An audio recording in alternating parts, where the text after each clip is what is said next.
ever give up in your life. അവർ ഇന്നൊരു അഭിനേത്രി മാത്രമല്ല, അതിനപ്പുറത്തേക്കാണ് ജനഹൃദയങ്ങളിൽ ഇന്ന് അവരുടെ സ്ഥാനം. പെൺ പ്രൗഢിയോടെ ഇന്ത്യൻ ഫിലിം ഇൻഡസ്ട്രിയിൽ തല ഉയർത്തി നിന്ന അവരെ പ്രേക്ഷകർ മനസ്സറിഞ്ഞു വിളിച്ചു the bold lady super star Nayanthara.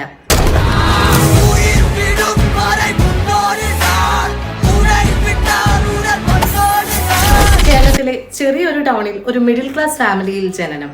പഠിക്കാൻ ബഹുമിടുക്കിയായിരുന്നു, ചെറിയൊരു നാണം കുണുങ്ങിയും. അങ്ങനെയുള്ള ഒരുവൾ സിൽവർ സ്ക്രീൻ അടക്കി വാഴുമെന്ന് ആരും പ്രതീക്ഷിച്ചു കാണില്ല.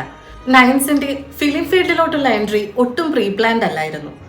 കോളേജ് കാലഘട്ടങ്ങളിൽ ബ്യൂട്ടി കോൺടെസ്റ്റിലൂടെയായിരുന്നു തുടക്കം. പിന്നീട് 2003 സത്യൻ അന്തിക്കാട് എന്ന സംവിധായകന്റെ ഭാഗ്യനായികയായി മനസ്സിനക്കര എന്ന ചിത്രത്തിലൂടെ സിനിമാ ജീവിതം തുടങ്ങി. നയൻതാര മനസ്സിനക്കരയിൽ നയൻതാര വരുമ്പോൾ നയൻതാര ഇത്ര വലിയൊരു സ്റ്റാറായി പോകുന്നൊന്നും ഞാൻ വിചാരിച്ചിട്ടില്ല. ആ ക്യാരക്ടറിന് ആപ്റ്റ് ആവുന്നൊരു മുഖം വേണം, പുതുമുഖം വേണം. ഡയാന എന്നാണ് പേര്, തിരുവല്ലയിലെ കുട്ടിയാണ്. വെൽ ടാലന്റഡ് ആയിരുന്നെങ്കിലും അവരുടെ ഫിലിം ജേണി അത്ര സ്മൂത്ത് ആയിരുന്നില്ല. വ്യക്തി ജീവിതത്തിലും സിനിമാ ജീവിതത്തിലും ഒരുപാട് വെല്ലുവിളികളും അതുപോലെ തന്നെ പരീക്ഷണങ്ങളും അവർക്ക് നേരിടേണ്ടി വന്നു. ഒരുപാട് വിമർശനങ്ങൾക്കും കീഴ്പ്പെടേണ്ടി വന്നു. എന്നാൽ അതിലൊന്നും തളർന്നു പോവാൻ നയൻസ് ഒരുക്കമല്ലായിരുന്നു. എല്ലാ പ്രതിസന്ധികളെയും അതിജീവിച്ചു വന്ന അവളെ പ്രേക്ഷകർ ഇരുകൈയും നീട്ടി സ്വീകരിച്ചു. അവളെ വിളിച്ചു ദി ലേഡി സൂപ്പർ സ്റ്റാർ.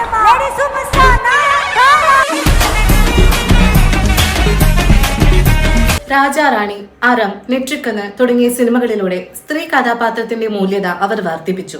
തുടക്ക കാലഘട്ടങ്ങളിൽ ഗ്ലാമർ വേഷങ്ങളിൽ മാത്രം കോൺസെൻട്രേറ്റ് ചെയ്തിരുന്ന നയൻസ് പിന്നീട് ഡെപ്തുള്ള സ്ത്രീ കഥാപാത്രങ്ങൾ സെലക്ട് ചെയ്തു.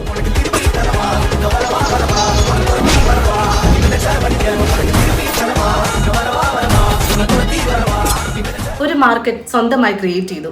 ഒരു സിനിമ ഒറ്റയ്ക്ക് വിജയിപ്പിക്കാമെന്ന് അവർ തെളിയിച്ചു.